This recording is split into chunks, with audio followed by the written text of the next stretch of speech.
Jade's eyes were green. Ben had known her since kindergarten, and her eyes had always been green. They were definitely green before he left for Cape Cod, so when he returned from vacation to be greeted by a Jade who had hazel eyes, it left him quite confused. So far, it was all he could do to pay attention during their lunch. She was telling him some story about something she and their other two friends, Casper and Erica, had done while he was away, but all he could focus on was her eyes. Nothing else had changed, at least nothing particularly noticeable. But her eyes. What had happened to her eyes? Her voice trailed off as she noticed him staring. "Are you okay?" she asked. Ben leaned in a bit closer, nearly knocking over his soda as he attempted to get a better look, which made Jade visibly uncomfortable. She moved away, not by a lot, but enough to make a point. "I'm sorry," he said, trying to shake himself out of his head, "but did you get contacts?" Jade frowned. No. "Oh, but your eyes look..." He rubbed the back of his neck nervously and said, "Maybe it's just the lighting. Sorry." Shrugging, his friend waited a few moments to make sure he was all right, and continued the story. He tried to listen this time, and told himself that it had to just be an illusion of some sort. Still, he was determined to know for sure, so, as she was talking, he pulled out his camera and snapped a photo. Jade paused for just a moment as he did so, then continued the story without questioning it. It wasn't unusual for him to be taking pictures, because, truth be told, he was practically obsessed with his camera. Originally, he was only interested in it because it had belonged to his father, who had passed away a few years ago from lung cancer. The more he used it, the more interested he became in photography, and, similarly, in investigative reporting. Something about photography fascinated him. Perhaps it was the way a whole story could be captured in a single image, or perhaps it was the potential secrets that could be uncovered. This time, his focus was definitely on the mystery aspect. Something was up with Jade's eyes, and he hoped the picture would be able to give him some clues. If nothing else, it would be useful in comparing how his friend looked before and after he left for vacation.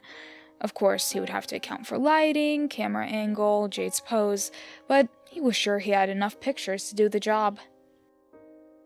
An hour later, they had finished their lunch and had met up with Casper and Eric at the latter's house to go swimming.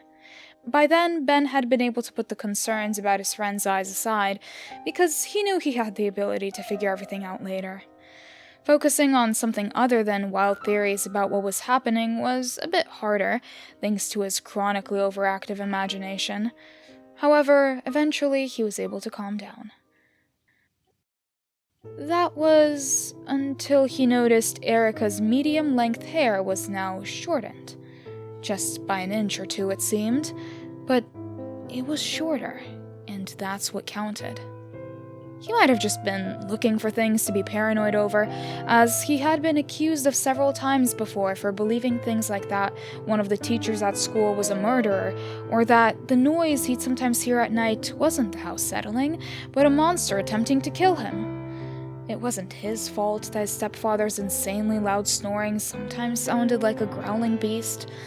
Anyway, this time was different. He remembered that her hair, before he left for vacation, had reached down to the strap at the back of her red and white bikini. Now it hovered just above it. Ben nearly took a picture before he paused and said, "Hey, Erica, did you do anything to your hair? It looks different." Her brow furrowed in confusion as she looked at him and said, "No, I just brushed it." "Maybe that's it," he muttered. She rolled her eyes and set off for her backyard with Jade in tow. With her back turned to him, he quickly snapped the picture, zooming in specifically to see where the tips of her hair ended. Now he was just left in the living room with Casper, who'd spent the time quietly putting on suntan lotion. However, he knew he'd been paying attention to the exchange between Ben and Erica, so he wandered over and said, "What's up?" He leaned against the doorframe, waiting for an answer, with the usual air of cool he always had. Ben only wished he could be that relaxed, especially now that the theories were returning to his head. "Jade's eyes have changed color, and Erica's hair became shorter," he blurted. After a moment, "I'm not going crazy because I know I have the pictures to prove it, but I need to know what the hell is going on." Casper's eyebrow raised, and then he moved away from the wall to come closer. "Have I changed at all?" With anyone else, the question would have seemed mocking. He was sure Casper was just humoring him, but he was a trustworthy friend, and Ben felt confident as he checked him over. As far as he could tell, not much had changed. The tattoo Casper had on his shoulder of a cartoon ghost was in the right place and looked correct. His eyes were still the same shade of gray, and his hair was still the same shade of black, as well as the same length. He hadn't grown taller or shorter. He wasn't carrying himself in any new way. He was the same Casper he had known when he left 2 weeks before. No. Good to know. I really don't understand what's going on with the girls, though. It's like they've been taken over by shapeshifters who just can't get the image perfect, or something. Casper blinked at him, then shrugged. I guess that's possible, but why would they be taken over by shapeshifters? I don't know, but I'm sure I can figure it out. Come on, man. He moved to open the door, letting sunlight stream into Erica's living room. They're waiting for us. I'll help you figure out what's going on tonight, alright? Ben put down the camera and grabbed his towel, but hesitated as he neared the door. What if they're demons who will reveal their true form and try to kill us? Casper snorted. Isn't that just a thing girls do? I'm serious. He threw his hands up. All right. If they try to murder us, I'll help you escape, and we'll deal with the demon apocalypse or whatever's going on.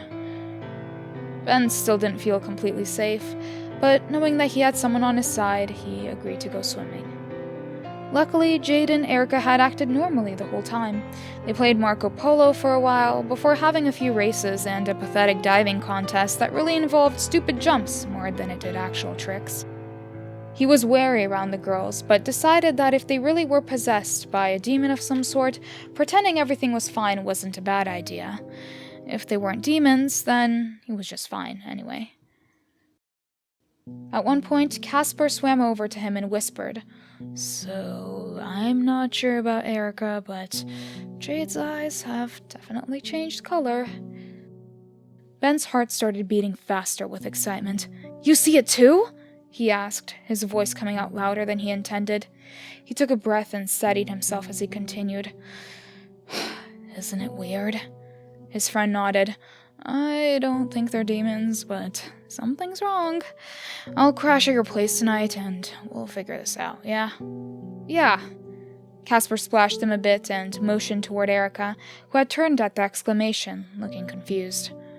Just making plans for tonight, Ben explained. She turned away and swam back towards the diving board. That was close. Rolling his eyes, his friend said, Relax. We've got this. I know. He watched Jade do a cannonball, sending ripples throughout the pool. I just hope it's not actually demons. Casper let out a light laugh and dived down under the water, leaving Ben alone with his thoughts. He joined back in with the activities, but spent the entire time trying to imagine what the problem could be.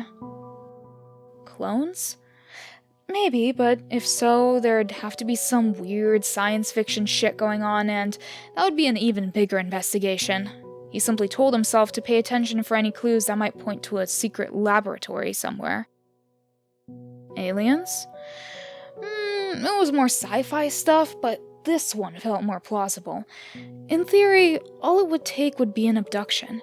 Any cloning elements would have likely come from the technology on the UFO, and there was always a chance of the aliens being shapeshifters. It didn't seem likely to be possession of some sort unless whichever pair of spirits were controlling two of his best friends only wanted to change their appearance slightly. There was still always a chance of demons, but he hoped desperately that that wasn't the case. The day ended on a pretty average note. He hugged the girls goodbye, though it was mostly to make sure they weren't somehow swimming robots. Then he and Casper drove to Ben's house, where they prepared some snacks and got the pictures ready to compare. As Ben spread out the pictures on his bed, Casper came in with a bowl of popcorn. Then, his friend paused and nearly spilled the popcorn all over the carpet. What? Casper motioned towards the mirror in the corner of his room. Ben nervously approached before seeing something that made his stomach drop. His eyes had changed color.